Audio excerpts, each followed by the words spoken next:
하나님 감사합니다. 우리 따로 시간을 내어서 이렇게 또 보강으로 모이게 하시니 감사합니다. 우리 함께 또 빠진 부분에 대해서 또 채우는 시간이지만 더 긴 시간 함께 있으므로 더 행복한 시간 오늘 누릴 수 있게 해주시기를 원합니다. 우리가 세상에서 만난 사람들과도 즐거운 시간을 보낼 수 있겠지만 하나님 말씀과 하나님의 은혜 안에서 우리가 행복한 시간을 즐겁게 누릴 수 있는 우리 모두가 되게 하여 주시고 또 맛있는 식사하고 예배 드리는 시간까지 하나님 우리와 함께 하셔서 피곤하지 않게 해주시고 말씀을 알면 알수록 우리의 영혼 육이 더 강건해지는 시간 되게 하여 주시옵소서. 이 시간 아버지께서 인도해 주실 것을 믿고 예수님 이름으로 기도드렸습니다. 아멘. 에어컨 좀 안 켜셔도 되겠어요? 켜 있는 것 같은데 지금?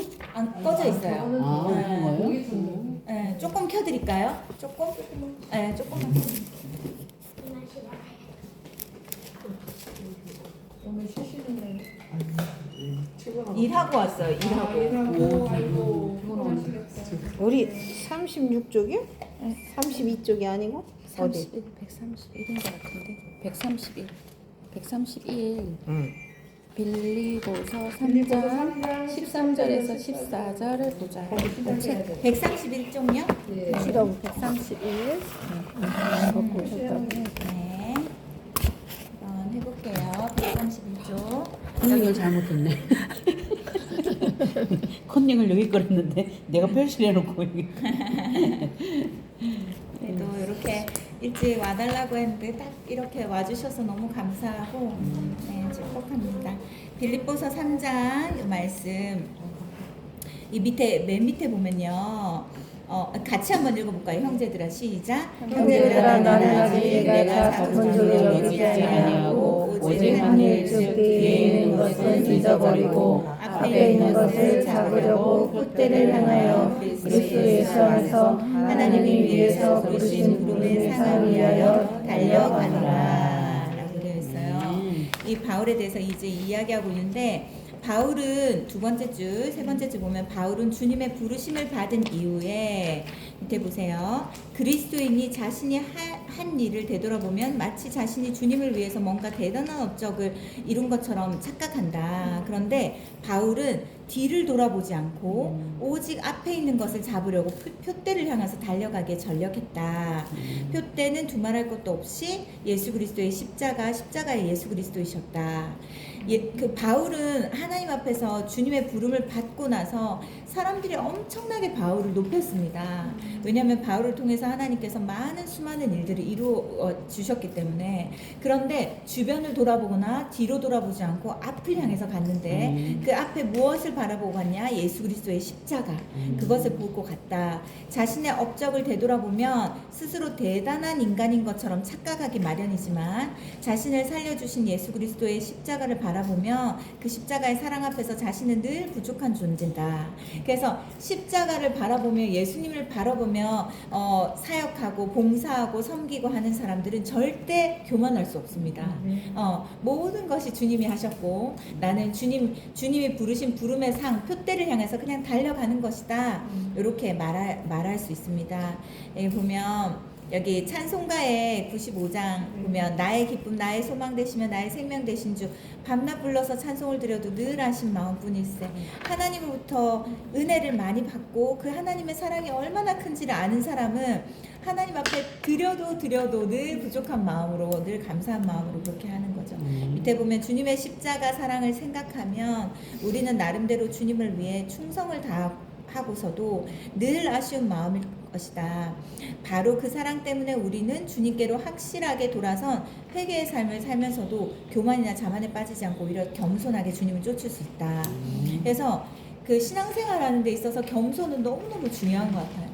근데 겸손을 딱 놓치는 때가 언제냐면 예수님을 바라보는 걸 놓칠 때, 그때 겸손의 마음을 딱 놓치게 됩니다. 내가 한 것 같고 나에게 주목하는 게 좋고 내가 인정받는 게 좋고 뭔가 어깨에 힘이 들어가고 이렇게 됩니다. 그런데 부족한 나를 하나님께서 사용해 주신 것만으로도 감사하고 많은 사람들을 사용할 수 있겠지만 나를 선택하신 것도 감사하고 이 모든 것이 감사로 고백될 때 그 사람은 절대 교만할 수 없습니다. 겸손하게 할 수 있습니다. 근데 또 말씀해 보면은 하나님은 교만한 자를 대적하시고 겸손한 자에게 은혜를 베푸신다고 했어요. 그렇기 때문에 우리가 교만하지 않기를 위해서 항상 우리의 마음을 점검할 필요가 있습니다. 교만은 언제 테스트할 수 있는지 아세요? 겸손과 교만은 칭찬할 때가 아니에요. 내가 진짜 무언가를 엄청 잘했는데 칭찬이 없을 때, 그때 마음이 불편하면 내가 뭔가 잘못되고 내가 지금 점검해야 되구나. 내가 지금 이렇게 하면 안 되는구나. 내가 지금 굉장히 칭찬과 인정을 당연히 생각했구나. 칭찬과 인정을 받아야 되는 그 타이밍에 그게 들리지 않을 때 마음이 불편하다. 그러면은 영적인 약간 빨간 불인 거예요. 그래서 조심해야 돼요. 그래서 그것이 있어도 주님의 은혜, 없어도 하나님이 다 보시고 다 아시기 때문에 아무렇지도 않아야 됩니다. 그 다음에 오른쪽에 보세요. 여러분 오른쪽에 보면 이제 재물에 대해서 이제 나오는데, 여기 보면 이제 재물의 중간쯤에 보세요. 중간쯤에 보면 재물의 피나 포도주와 같은 액체를 하나님께 부어드리는 것이 무슨 제사라고 했죠? 전제 혹은 관제라는 제사인데, 전제와 같이 내가 벌써 부어졌다고 말하는 것은 컵을 기울여서 그 속에 액체가 다 쏟아지는 것처럼 자신의 생이 다 끝났다는 것이다.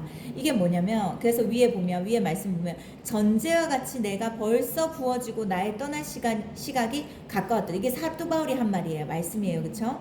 그러니까 내 인생이 이제 다 끝나간다. 이걸 말하는 거예요. 그래서 임박한 죽음을 바라보면서 자신의 심정을 이렇게 말했다.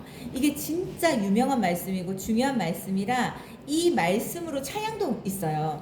요거 같이 한번 읽어볼게요. 시작. 나는 선한 싸움을 싸우고 나의 달려갈 길을 마치고 믿음을 지켰으니 이제부로는 나를 위하여 의의 면류관이 예비되었으므로 주 곧 위로우신 재판장이 그날에 내게 주실 것이며 내게만 아니라 주의 나타나심을 사모하는 모든 자에게 되리라.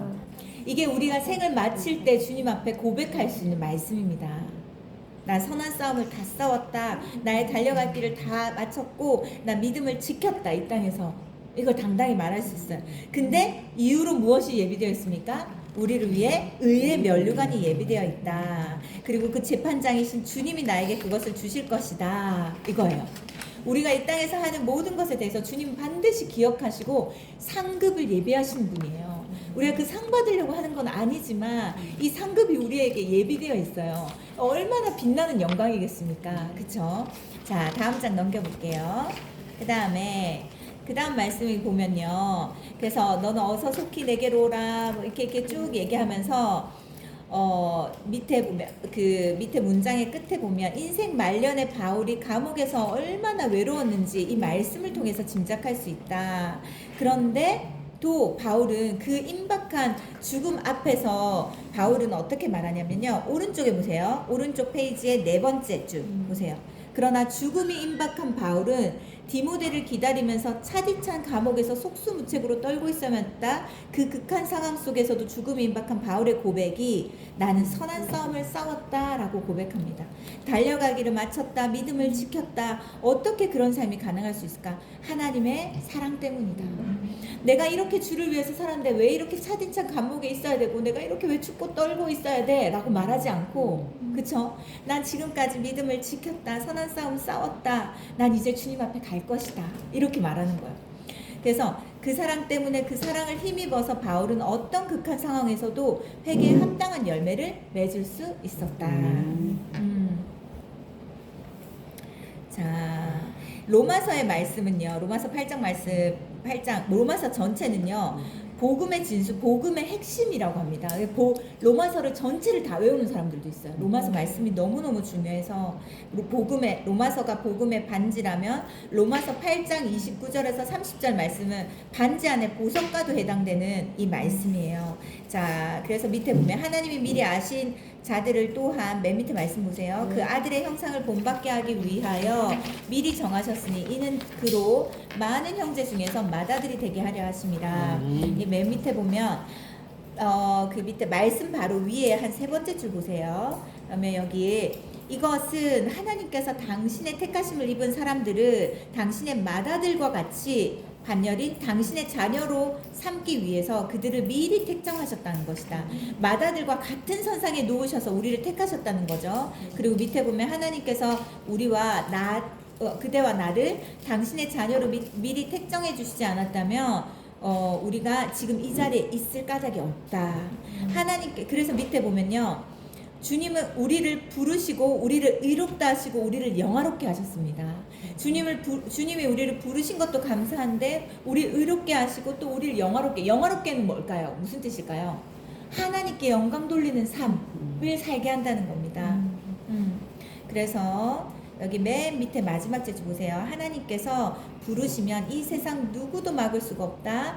오른쪽에 하나님께서 부르시는 방법은 사람마다 다 다르다. 보세요. 돈에 집착하는 사람은 오히려 돈을 잃게 하심으로 하나님 만나는 경우가 있고요. 그래서 우리는 어떻게 해야 됩니까? 돈이 있어도 없어도 동일하게 주님 찾고 주님 만나야 돼요. 뭘 잃어야지 뭘 잃었습니다 하고 하나님께 나오는 거 어리석은 겁니다.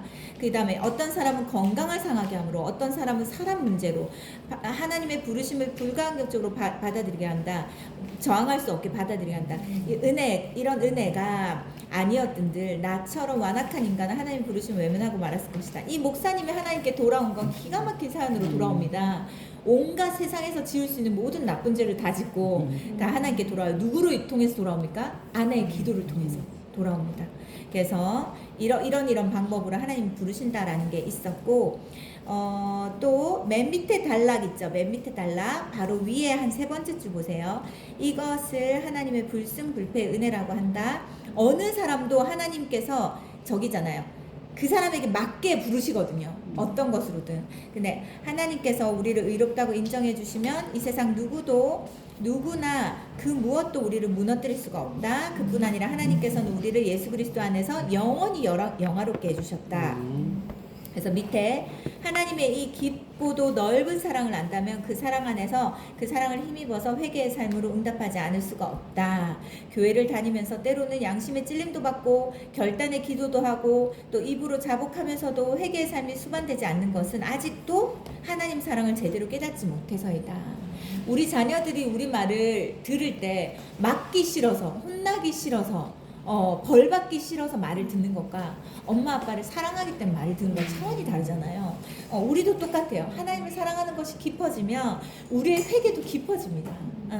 그래서 맨 밑에 줄 보세요. 우리가 영원하신 하나님의 사랑을 알고 그 사랑에 우리의 사랑으로 응답할 때 어찌 우리의 삶이 세워지지 않겠느냐. 그래서 하나님 사랑을 많이 알게 해달라고 기도하면 좋습니다. 그러면 우리에게 맞는 방법으로 하나님 사랑을 알려주시거든요. 이 밑에 보면 찬송가를 작사한 이런 사람이요. 밑에 줄 보면 하나님의 사랑으로 새로운 삶을 시작할 수 있었던 그는 하나님의 사랑을 다음과 같이 노래했다. 그래서 우리가 많이 부르는 찬양. 하나님의 은혜로 있을 데 없는 자 왜 구속. 이게 이분이 쓴 거예요. 이분이 하나님의 사랑이 너무 감사하고 너무 새로워서 날마다 새로워서 이런 고백을 합니다. 그리고 이 밑에 보면 이 세상에 잘난 사람이 얼마나 많은가. 사지가 멀쩡한 건강한 사람이 얼마나 많은가. 그런데 하나님께서 자기처럼 성치도 않은 사람을 구속해 주셨는데 이 사람의 신비로운 사랑에 대해서 설명할 길이 없어서 이렇게 고백합니다. 굳센 믿음과 복을 주셔서 내 마음이 편한지 알 수 없다. 이 찬양 부를 때마다 되게 눈물 나지 않아요? 이 찬양 진짜 은혜로워요. 많이 부르는 찬양이에요. 그래서 보면 세상의 재산을 태산처럼 쌓아놓고도 불안과 근심으로 밤을 지새우는 사람은 부지기수다. 그럼에도 왜 하나님께서 자기에게 믿음 주셔서 평강 속에서 살게 하는지 하나님의 깊고도 깊은 사랑은 도무지 헤아릴 것이 없다. 또 오른쪽에 보세요. 왜 내게 성령 주셔서 내 마음을 감동해 주 예수 믿게 하는지 난 알 수 없도다. 그쵸? 하나님부터 구원의 은총을 입지 못한 사람이 훨씬 더 많다. 이 세상 아직까지. 그런데도 왜 성령 하나님께서 자기처럼 보잘것없는 사람의 마음을 감동시키셔서 날이 갈수록 하나님에 대한 이 믿음이 더 깊어지게 하는지 이건 하나님의 사랑이라고 말할 수밖에 없는 거예요. 참 신기하죠? 똑같은 복음을 듣는데 어떤 사람은 받아들이고 어떤 사람은 거부합니다. 근데 그 받아들이는 사람이 바로 난데 내가 그걸 왜 받아들이는지 설명할 방법이 없어요. 이거 하나님의 사랑이에요. 택하신 하나님의 사랑. 그래서 주 언제 강림하실지 혹밤에 혹낮에 이것도 주님께서 언제 재림하실지 언제 부르심을 받아 이 세상에 떠나게 될지 모르지만 그런데도 우리는 또 감사하잖아요. 세상을 떠나면 천국이 예비돼 있어요. 그쵸? 그러니까 죽음이 우리를 또 두렵게 할 수 없어요. 가족들과 헤어지는 게 슬프지만 죽음 이후가 우린 두렵지 않습니다. 천국이 영원히 보장되어 있기 때문에. 그쵸? 네, 내가 믿고 의지하면 내 모든 명편 늘 보호해 주실 것을 믿네. 밑에 세 번째 줄 내려가 보면요. 그러나 그가 확실히 아는 것이 하나 있었다. 자신이 이 땅에서 인생 여정을 걸어가는 동안 자신의 모든 형편을 하나님께서 당신의 사랑으로 자신을 반드시 책임져 주실 것이라는 사실이다. 이것 때문에 이분은 이 찬송을 고백하게 되었습니다. 우리도 이 찬송을 생각할 때마다 이런 고백이 있었으면 좋겠습니다. 결론 보세요. 결론 첫 번째. 회개는 인간의 행위 이전에 인간의 중심과 관련된 본질적인 문제이다. 자꾸 겉만 바꾸려고 해서는 안 된다는 거예요. 속, 중심, 내면을 바꿔야 됩니다. 왜 내가 이런 죄를 반복해서 지을까? 본질로 들어가지 않으면 겉만 바꾸면 잘 바뀌지가 않습니다. 우리는 어떤 잘못을 범했을 때 그 잘못된 행위에 집착한다. 다음에는 이런 잘못을 범치 않을 거야 라고 결심하지만 막상 결심대로 되지 않는다. 회개는 잘못된 행위 이전에 본질적인 문제이기 때문이다. 본질적인 문제. 그래서 여기 뭐 피부가 상하면 이런 거 나오잖아요. 제가 이걸 똑같이 경험했어요. 제가 갑자기 체중이 늘었어요. 한 10kg 정도를. 그랬더니 몸에서 여기저기서 염증이 나기 시작하는데 이 염증이 조그만 염증이 아니에요. 이 주먹만한 염증이에요. 이런 것들이 마치 탈장된 것처럼. 이것들이 그리고 건드릴 때마다 고름이 주룩주룩 나오는 거예요. 근데 이게 갑자기 아이고 깜짝이야. 갑자기 살이 찌면 이게 지방이 생기잖아요. 그 지방이 몸 안에 돌아다니면서 염증을 일으키는데 사람들마다 나타나는 반응이 다 다른데 저는 염증에 약한 몸인 거예요. 그래가지고 그때서부터 식단이나 이런 것들을 조절하고 체중을 조절하고 그러니까 이게 예뻐지기 위한 게 아니라 이거는 나중 문제고 건강해지기 위해서 이게 갑자기 왜냐면 제가 살찌는 걱정을 하지 않고 먹고 싶은 걸 마음대로 먹었거든요. 왜냐면 금방 살이 찌는 몸이 아니었어요. 그러니까 뭐 야식을 먹고 뭘 먹어도 표시가 안 나니까 그냥 막 먹은 거예요. 그러니까 그게 몸에 엄청 상하게 된 거예요. 그래서 그거 아시죠? 겉으로 나타나는 그 통통해 보이는 비만보다 마른 비만이 더 위험해요. 더 안 좋아요. 이 사람들이 제가 그래서 콜레스테롤에 고지혈증이 다 있었어요. 그러니까 이게 이해가 안 되는 거예요, 사람들이. 그래서 제가 체중을 확 줄이기 시작했어요. 먹는 거를 하고 당근이나 이런 거 많이 먹고 식단을 밥도 싹 다 바꾸고. 그러니까 내가 바꾸니까 아이들도 다 건강한 식단으로 먹잖아요. 그래서 막 그렇게 하고 났더니 염증이 없어지는데 제가 그때 염증을 아무리 고치려고 해도 안 고쳐지는 거예요. 항생제를 하나를 써도 안 되니까 2개를 쓰고 3개를 쓰고 더 센 거를 쓰는데 그 항생제가 내 건강한 세포까지 죽여버리는 거예요. 그러니까 사람이 온전한 데 괜찮은 데가 없는 거예요. 근데 그게 얼마 되지 않았거든요. 한 2년 전쯤. 근데 그때 제가 병원을 만났는데 그 병원은 항생제를 주는 병원이 아니라 영양제를 주는 병원인 거예요. 그래서 이분의 원리는 뭐냐면 치료하는 원리는 몸을 건강하게 해서 세포를 건강하게 하면 그 세균들과 그 병균들을 이겨내서 얘네들이 있을 자리가 없다는 거예요. 그래가지고 역으로 생각하는 거예요. 그래서 건강한 식단 먹는 거 잘 가려서 그분이 권하는 대로 먹고 거기서 처방해준 영양제를 먹었더니 이 염증의 뿌리가 마르러가기 시작하는 거예요. 그러면서 이것이 더 이상 염증이 이제 그 뒤로는 생기지 않아요. 근데 무리하거나 스트레스 받거나 갑자기 막 이렇게 되면 컨디션이 좋지 않을 때 그래서 제가 항상 이제 좀 더 관리를 하려고 하는 게 아프지 않기 위해서 너무 고생을 했어요. 충대병원을 가도 어디를 가도 아무도 안 된대요.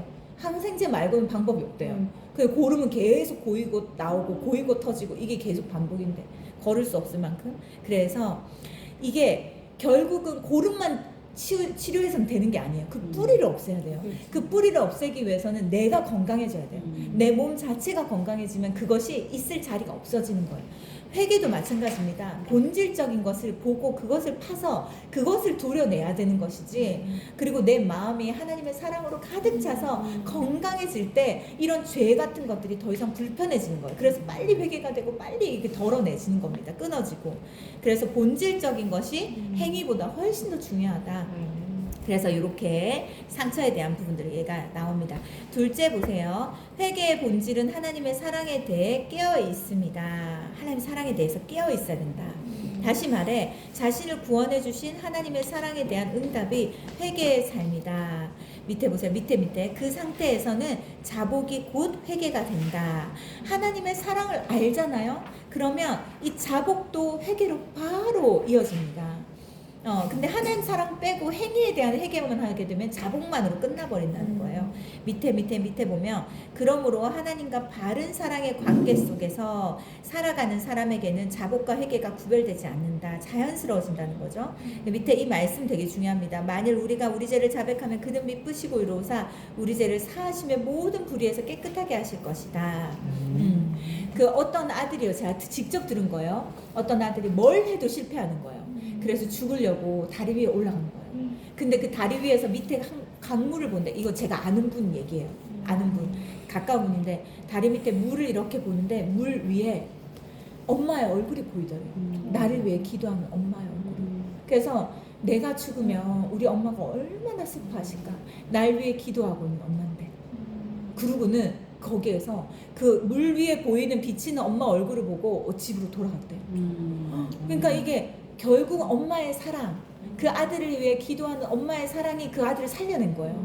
똑같아요. 우리가 죄를 범하고 싶지만 하나님이 나를 어떻게 사랑하셨지? 십자가에서 예수님이 날 위해 어떻게 죽으셨지? 내 죄를 위해서 어떻게 대가를 치르셨지? 그거를 생각한다면 이 죄는 점점점 벗어날 수 있고 죄는 끊어질 수 있다는 것입니다. 오른쪽에 셋째, 다른 사람을 회개로 이끄는 것은 오직 하나님의 사랑을 보여주는 자신의 삶이다. 밑에 두 번째 달라 보세요. 부모가 아무리 야단쳐도 자식은 바뀌지 않는다. 부모의 야단으로 자식이 바르게 될 것 같으면 도대체 세상에 어긋날 자식이 어디 있겠는가. 근데 밑에 보세요. 부모가 하나님의 사랑을 비춰주는 거울이 되어야. 요게 중요해요. 엄마는 너무 속상하고 힘들지만 하나님이 널 용서하래. 하나님이 널 여전히 사랑하신대. 하나님 널 있는 그대로 사랑하신대. 그래서 엄마도 너를 사랑한다. 너를 용서한다. 이렇게 말하는 거. 부모가 하나님 사랑을 비춰주는 거울이 되어야 하나님 사랑 속에서 하나님의 사랑의 힘으로 자식의 삶이 새로워진다. 주위 사람 역시 마찬가지다. 이분은 모태신앙이었어요. 근데 하나님 사랑 제대로 알지 못했던 그래서 오랜 시간 낭비했어요. 근데 180도로 돌아선 게 있었습니다. 뭡니까? 아내의 사랑 때문에. 끊임없이 하나님의 사랑으로 남편을 사랑하는 이 아내의 큰 사랑 때문에 완전히 180도로 달라졌습니다. 그래서 밑에서 네 번째 줄 보면 내가 지금 하나님의 통로로 쓰임받고 있다면 그것은 내가 잘나서가 아니다. 하나님의 사랑이 위대하기 때문이다. 하나님의 그 위대한 사랑으로 인해 지금 이 순간에도 세계 도처에서 회개의 역사가 일어나고 있다. 잘 생각해 보세요. 우리도 죽게 돌아오기 전에 우리를 위해 눈물로 기도한 사람이 있어요. 나는 알아요. 동민이가 엄마를 위해 눈물로 기도했어요. 그렇죠? 우리 재영 집사님도 재영 집사님이 돌아오기를 위해서 수년 동안 기도한 사람이 있었대요. 여기는 형제들이 기도했을 거고 다 기도하신 분들이 있어요. 배우에. 그렇죠? 여기도 엄마도 믿음이 있으시고 우리 주영 집사님도 이분이 딱 돌아오기까지 눈물로 기도했던 그 하나님의 사랑으로 기도했던 사람들이 있습니다. 그 사람들 때문에 우리가 여기 있는 거예요. 얼마나 감사합니까? 그래서 한 집안에서요 예수님을 맨 먼저 믿은 사람 있죠. 그 사람한테 진짜 감사해야 돼요. 왜냐하면 그 사람이 복음을 먼저 들음으로 가게 안에 영적인 흐름과 공기를 다 바꿔놓은 거예요. 그게 나라면 내 후손들이요 평생 나에게 감사할 거예요. 평생 나에게 감사할 거예요. 근데 믿음의 일대가 되게 힘들거든요. 믿음의 일대를 지켜가는 게 진짜 힘들어요. 근데 그걸 잘 버텨가면 믿음의 후손들이요 그 조상들, 내가 조상이니까 나에게 얼마나 감사하는지 몰라요. 그 첫 스타트를 딱 끊어놨기 때문에 그 다음은 그래서 3, 4대 정도 되잖아요. 제가 4대고 우리 의기랑 우리 애들이 5대거든요. 얘네들 안에 엄청 은혜가 많습니다. 그냥 단순히 목회자 자녀라서 그런 것이 아니라 이 대가 이어질수록요 하나님께서 주시는 그 축복이 엄청나게 커요. 그래서 우리의 믿음을 지켜 이 믿음을 후손들에게 계속 전해지게 해야 됩니다. 지금 너무 잘하고 계세요. 말씀 묵상에 대해서 그랬습니다. 말씀 묵상에 대해서 우리 나눔을 우리 간단히 우리 좀 해볼까요? 다 읽으셨나요 혹시? 말씀 묵상에 대해서? 몇 장 안 읽었어요. 몇 장 안 읽었어요? 아, 나누실 분 계세요? 그럼 바로 하겠습니다. 자, 제가 자세히 설명을 해드릴게요. 자, 왼쪽에 있는 말씀 볼게요. 시편 119편 105절. 자, 읽어볼게요. 다 같이 시작. 주의 말씀은 내 발의 등이요 내 길의 빛이니이다. 우리가 매일 말씀을 보아야 되는 게요. 여기 나와 있어요. 여기에서 핵심이 뭔지 아세요? 등이 뭔지 아세요? 옛날에 등 켜보신 분 있어요? 등은요, 제가 등을 직접 본지는 않았지만 등은 딱 발치 앞까지만 보인대요. 그 빛이 엄청 어둡다면서요.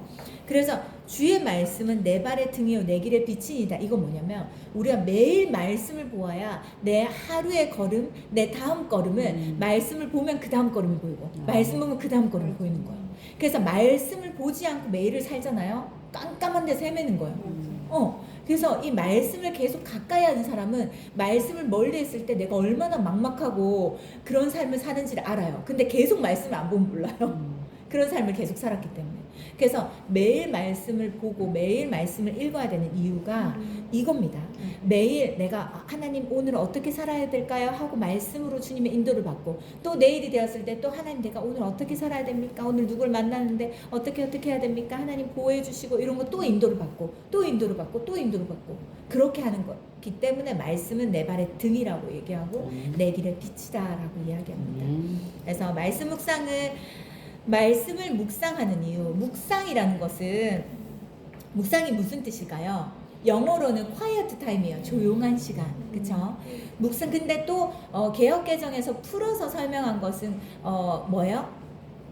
그걸 뭐라죠? 이거를 되새김질하는 거, 되새김질하듯이 읊조리는 거. 이거를 묵상으로 표현하고 있습니다. 그러니까 여하튼 뭘까요? 깊이 말씀을 생각하는 거예요. 깊이 말씀을 생각하는 시간입니다. 그리고 그 말씀을 깊이 생각할 뿐 아니라 뭘까요? 나에게 주님 뭘 말씀하시는지. 요 말씀 안에 여러 절의 말씀 있잖아요. 여러 장과 여러 절의 말씀 중에 그 중에서 하나님이 오늘 나에게 말씀하신 것이 뭔지를 찾는 시간. 요거예요. 근데 이 말씀 전체 말씀은 뭐라고 하냐면요. 로고스의 말씀이라고 해요. 성경 전체를 로고스라고 합니다. 근데 나한테 딱 주시는 말씀을요 레마의 말씀이라고 해요. 레마. 그걸 레마. 근데 로고스의 말씀은 우리 모두에게 주어졌어요. 우리 성경책 없는 사람 없잖아요. 그렇죠? 다 주어졌어요. 근데 그 안에서 나에게 하나님이 개인적으로 말씀하시는 거, 요 레마의 말씀이 많은 사람이 신앙으로 성장합니다. 신앙적으로. 그래서 오늘 큐티 말씀이 만약 몇 절부터 몇 절까지 몇 장이었는데 이 말씀 중에 내 마음에 딱 와닿는 게 있네. 그게 내 마음인 거예요. 그러면 그거를 적고 이게 왜 내 마음에 와닿았을까? 내가 요즘에 이런 일들 때문에 마음이 힘들고 속상해서 하나님 이 말씀으로 나를 위로하시는구나. 나에게 힘 주시는구나. 요런 레마.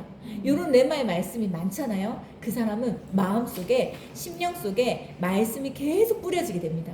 그리고 어느새 그게 자라게 됩니다. 그것이 가지를 뻗고 열매를 맺게 돼서 그 사람 영적으로 강건하게 성장하는 사람이 됩니다. 뭔지 아시겠죠? 네. 자, 그래서 먼저 그리스도인에게 말씀 묵상이 필요한 까닭을 분명하게 아는 것이 중요하다. 첫 번째 이유는 믿음의 대상이신 하나님을 바르게 알기 때문이다. 하나님 알고 싶어야 하는데 말씀 덮고 있는 건 말이 안 됩니다. 왜냐면 말씀이 하나님이고 하나님 말씀이기 때문이에요. 그래서 말씀에 대해 궁금해하고 말씀을 알고 싶어하고 말씀에 대해서 갈망하는 것, 이것이 그 사람이 하나님을 향해 갈망하는 마음과 동일합니다.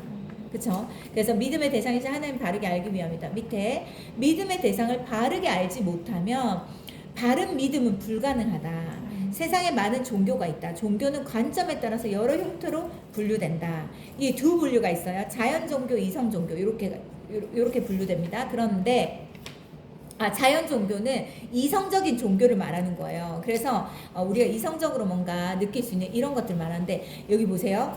넘겨보세요. 계시 종교 두 번째 보세요. 계시 종교는 인간의 힘으로는 도저히 알 수 없는 진리 혹은 신비를 하나님께서 스스로 밝혀주시는 입장이다. 그래서 이런 의미에서 기독교는 계시 종교이다. 계시 종교. 그래서 인간이 상상할 수도 없는 하나님께서 당신을 친히 밝혀주시고 가르쳐주시기에 인간이 하나님을 알 수 있는 것이다. 근데 계시는 또 두 가지로 나뉩니다. 일반 계시와 특별 계시. 목사님이 계시에 대해서 많이 얘기하잖아요. 계시 계시가 뭔지 알면 훨씬 그 듣는데 편하겠죠. 계시는 일반 계시와 특별 계시다. 자연 현상을 통해서 인간이 하나님을 인식하게 되는 것을 일반 계시라고 한다. 우리 필그림 하우스 가가지고 얼마나 좋았어요.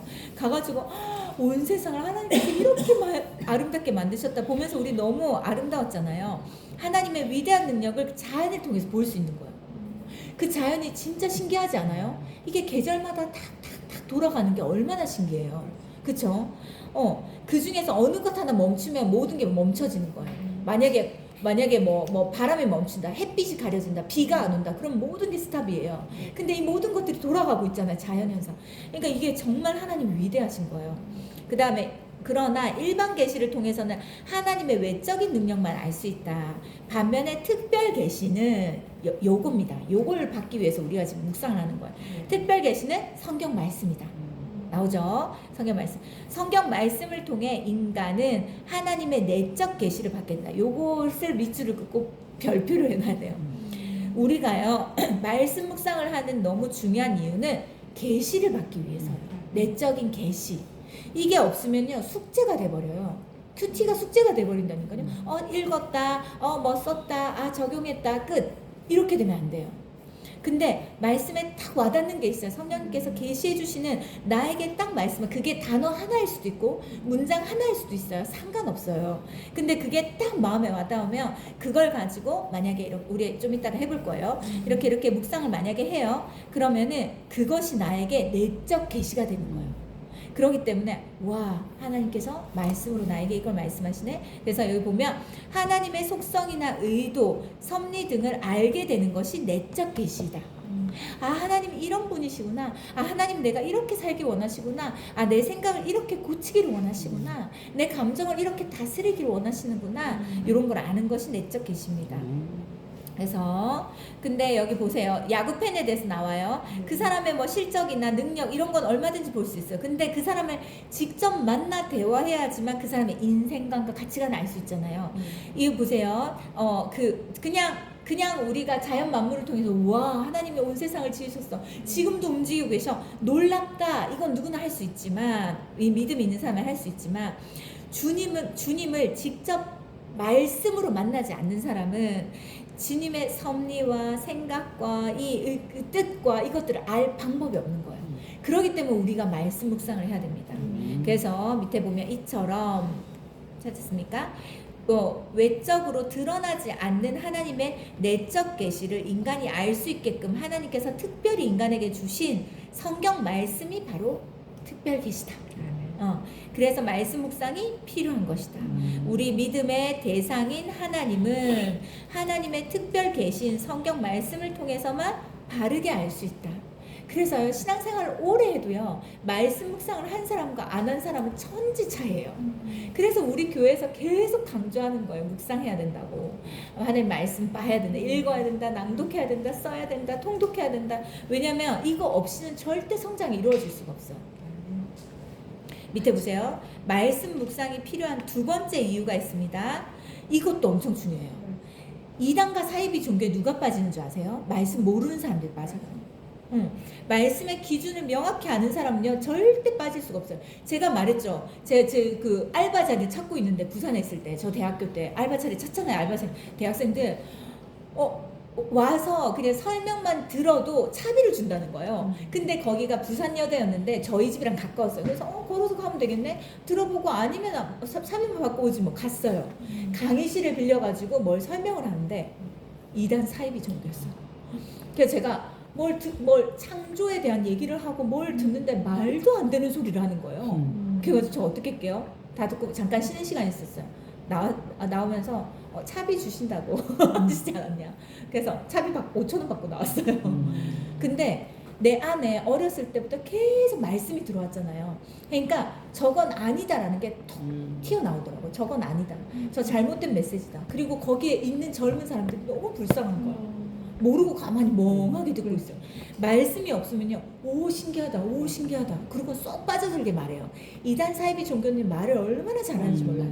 말을 진짜 잘하고 사랑을 얼마나 많이 주는지 몰라요. 그래서 사랑이 결핍된 사람 그 다음 말씀에 대한 그게 지식이 없는 사람은 쏙 빠져들어요. 그래서 조심해야 됩니다. 말씀 모르면요 언제 어떻게 이 종교에 빠져들지 모르는. 지금 여기 보세요. 율량교회 사가지고 여기 보세요. 하나님의 교회 들어왔잖아요. 우리 동네에서 얼마나 포교 활동을 많이 하는지 모릅니다. 그래서 깨어 있어야 돼요. 그래서 밑에 보세요. 이단은 한자로 다를 이, 끝단, 끝이 다르다는 뜻이에요. 이단이라는 게. 이거 몰랐던 분들 계시죠? 저도 이걸 보면서 알았는데, 그 전에 알았는데, 보세요. 오른쪽에 보면 첫 번째 줄 끝에 보면 그러므로 성경에 없는 내용을 추가하거나 반대로 성경 말씀의 일부 내용을 삭제해버리는 게 이단이다. 성경 말씀을 인용합니다. 이단들도. 근데 본인들이 하고 싶은 말만 쏙쏙쏙 빼가지고 말합니다. 그러면서 그걸 짜맞추게 해요. 그리고 이게 맞지 않냐고 얘기해요. 근데 우리가 성경 지식이 없기 때문에 반박할 수가 없는 거예요. 그러면 어떻게 해야 될까요? 차라리 듣지 말아야 돼요. 전 예수님 믿습니다. 전 정상적인 교회를 다닙니다.